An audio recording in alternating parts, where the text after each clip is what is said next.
I just finished recording the episode and I completely forgot to give you guys an update on the channel. So, as you guys know, one of my videos got taken down. That's why I can't do like the we just watched the game together commentary stuff. I'm working on ways to get around that, but that was a pain in the ass. And then I don't know what the hell's been going on, but for some reason, for that last video against the Bucks, which I was so excited to make that video, obviously, I uploaded that shit like 15 times, and I am not over exaggerating. Look at the screenshot. And it just wasn't working. Like, the video's 18 minutes, but for some reason YouTube was only seeing like the first 6.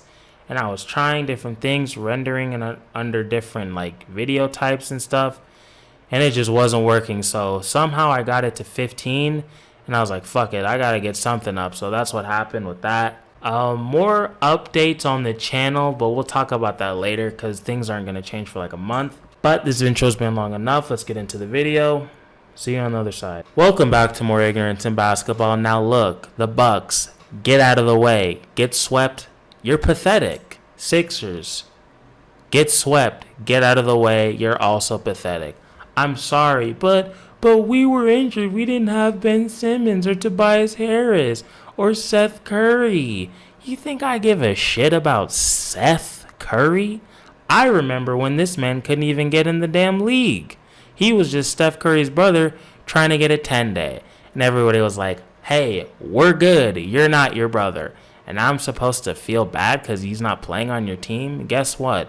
I don't give a shit. Sorry. Get out the way. Now, I'll be honest. I was hoping for a Suns blowout. Would have been nice because you guys were depleted. And I do understand that. Didn't get it. Some players had some rough shooting nights. It happens. Am I surprised? No, I'm not. I did take notes, though, because I'm a professional. And let's go over what Past Me wrote. Like I said, Like I said, the Sixers were depleted. And the Suns started off 1 for 7. So it wasn't the best start I'd ever seen, especially when Embiid is big as all hell.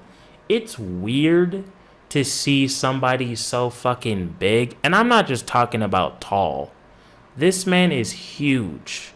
He looks like if you just took a regular big person and you just took whatever the opposite of a shrink ray is, a growth ray, is that what they're called? And you just use that on that motherfucker. That's what Joel Embiid is. He's too damn big to be doing fucking Euro steps and step back threes and shit, but he does it and he makes it. And it's odd, but it's the reality that we're all living in. And, there's only so much I can do. So that was interesting. Torrey Craig, his defense has been on point since he became a Sun. Notice that. Cameron Payne had some bad turnovers, but I like the aggressiveness. He had a rough game today, and that's going to happen. But the difference between him and fucking Saric, and yes, I almost dropped my phone, between him and Saric is Cameron Payne, at least lately, has remained aggressive. But Saric, lately, he knows he's off. You can just tell by the way he's playing. And he's not even looking for his own shot, which makes things just even harder for everybody else. He's not even a fucking decoy. That's what I'm saying. It's like, Monty Williams, please, for the love of Korean Jesus, bench this man. He is terrible. He's been so bad, it's crazy. He is just a complete detriment to the team. Just hasn't made a fucking jump shot in I don't even know how many games. His defense has been terrible. I counted at least 3, maybe 4 times where he fouled somebody and they scored. So he's just giving up and ones, not playing defense, not being scrappy. Obviously, he can't jump over shit. You saw my joke last game. He is Cotton Hill. Doesn't have shins, can't jump for shit. So he's not going to get any rebounds. He's not going to block a damn shot. And I'm at the point where it's like, if I see anybody driving on Saric, I think it's either 2 or 3 points every time. So I don't know why you don't just want to switch it up. Give Kaminsky a shot. I mean, give me a 10-day. I could do that. You need somebody to not get rebounds, foul, and miss. I could do that shit all day. I'll do that shit for half of what you're paying Sarge. I can get the job done, I promise. This is a video after a win, and we don't have time for negativity, so we're going to stop shitting on Sarge. Get back to my notes. Chris Paul obviously had a great game today. We'll talk about that a little bit later. But another thing I love to see is him being aggressive early, because I've seen plenty of even playoff games where this motherfucker still refuses to shoot in the first half, and it's at the detriment to the team, because I know Chris Paul's a pass first player, but on most teams he's their second or first best scorer. So if your first best scorer isn't scoring, things probably aren't going to go well. You know what I mean? But I've noticed, like, with this game and the Bucks games and earlier games in the season that were, more of a playoff atmosphere, he's aggressive early. So that makes me think he's going to do it in the playoffs, which is, last time I checked, muy bien. Carter, huge, hit some really big shots late. Mikal Bridges and Cam Johnson were the fucking stars of the game. They were keeping them in it with their shooting, with their defense. Like, every time Mikal and Ayton were in the game, they were able to double Embiid successfully, because a couple other people, when Sarge was guarding him, like I said, I may as well have been fucking guarding him, but Mikal and Ayton were able to double him successfully, actually force some turnovers, force some bad shots without fouling, and their defense was really good. Like, Mikal's help defense today was a fucking 10 out of 10. Mikal just all around was a 10 out of 10. His shot making, leaking out for early layups, like I said, the help defense, the on-ball defense, blocking shots, getting steals. This man was on another level today.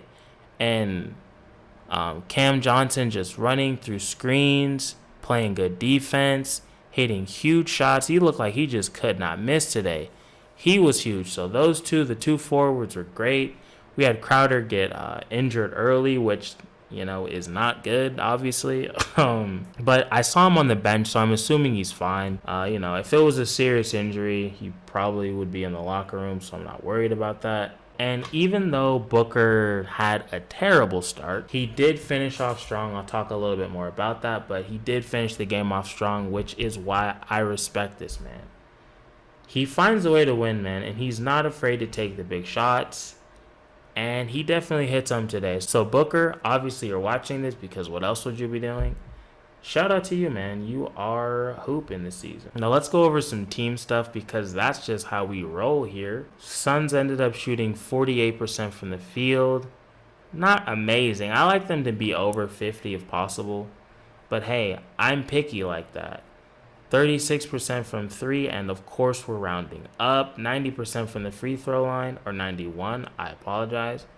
The getting there 21 times isn't bad. This Suns team usually doesn't get to the line, or really almost never gets to the line. So the fact that they got there 20 times is impressive. They got out-rebounded by 11, which, I'm not thrilled about. But this Sixers team is big as hell, so doesn't really surprise me. 30 assists, right on point, not bad. 8 blocks, pretty fucking good. 7 steals, and they only had 8 turnovers. That is why they won this game. That is the saving grace, because the Sixers, on the other hand, had 16, which I'm pretty sure is 8 times 2. Sixers had 7 steals, 7 blocks, 24 assists, which is less than 30. Haha, bitch. Like I said, they out-rebounded the Suns by 11, which I'm not thrilled about. But they got to the line more. They shot 52% from 3, which is fucking crazy. And they shot 51% from the field. So they shot way better from 3. They made less threes, but they took way less. They made 2 less threes. They were 13 for 25. The Suns were 15 for 42. And, like I said, they shot, 4% better from the field. But I think the difference in the game was just the turnovers. When you have 8 more turnovers in a team, it's kind of tough to win, even if you are shooting at a higher clip. But let's get into some individual plays, because, like I said, some of the Suns members went the fuck off today. Now, Ayton only had 10 points and 5 boards. I know that's not amazing, but I think he played okay today. I wouldn't consider this a bad game. Obviously, Embiid did his thing, but with 38 points and 17 rebounds. Damn. But in 33 minutes, yeah, okay. Uh, I mean, this is what I'm seeing, When you look at the stats, it's not great. But the eye test tells me Aiden can only do so much. I mean, when you see him guarding Embiid out there, it looks like a teenager guarding a grown-ass man. I mean, Embiid is just fucking huge. Like I said, you should not be 7'3", weigh fucking 270 or whatever this man weighs, and be able to do step-back threes in Euros, but he does it, and he does it well. He has been the most dominant player in the NBA, in my opinion, and he is looking like the MVP, so I give Aiden credit for his defense. He had some stops late. I think some of those fouls were bullshit, I'm going to be real. I think they were just trying to keep the game close. And, the eye test showed me he did his thing. Bridges, A fucking plus, like I said. 18 points, 1 assist, 4 boards. He was perfect. Like, shot making was good. Defense, help, and on ball was great. Rebounding was good. Like, he did everything he needed to do. I have no complaints about his game. Almost ever, but especially not today. He was great. Chris Paul, fucking amazing. Aggressive from the jump. He can get that mid-range jump shot whenever he wants. That's why I get so frustrated watching him sometimes. But he had 28 points, 8 assists, 2 boards. He definitely did his thing. Super efficient. Booker, like I said, not a great start. Matisse was playing good defense. Like, the Sixers, even though they were short-staffed, they played really good defense today, especially Thibault. But Booker finished with 19 points. He had 7 assists, which is really good, and 3 boards. And he did his thing. He finished late. He had 2 huge shots that I can remember late. His defense was good. His rebounding was solid. Like I said, you're going to miss shots. People are going to have turnovers. People are going to have rough games, but if you can power through it and find a way to win, I think that's what really matters, and it proves you have heart. Like I mentioned earlier, Crowder had to leave the game early. He kind of got into, I don't know if they ran into each other or bumped knees or whatever, but something with Danny Green. But he was on the bench, so I think he's fine. But he finished with 3 points, 4 assists, and 4 boards. His shooting wasn't amazing today, but he's a little streaky. I'm not worried about it. Cam Johnson, huge game, 15 points, 3 assists, 4 boards. He was just doing everything he needed to do. His shot making was there. He did his thing. He was great today. Saric, like I've said, he's just been fucking bad lately.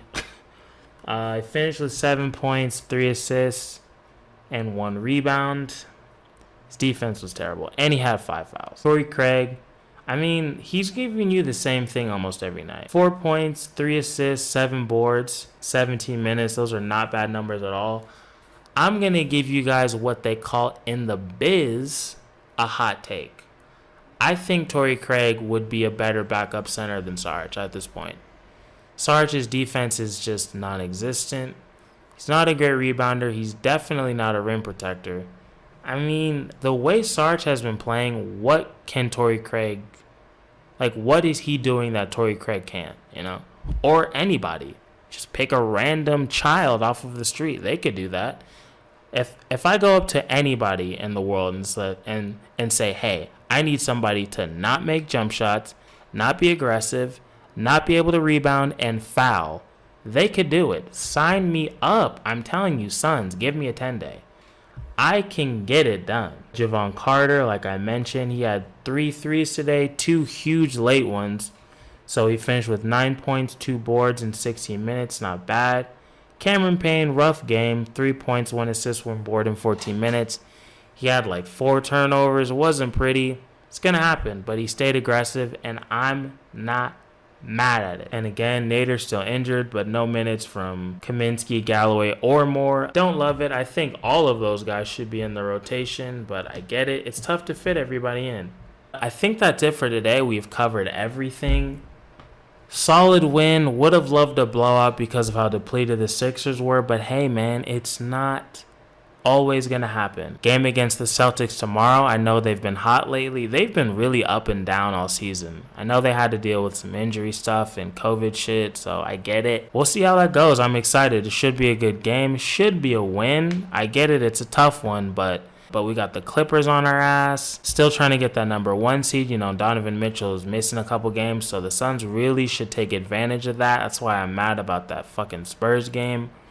But it is what it is. I'll see you guys tomorrow. Peace.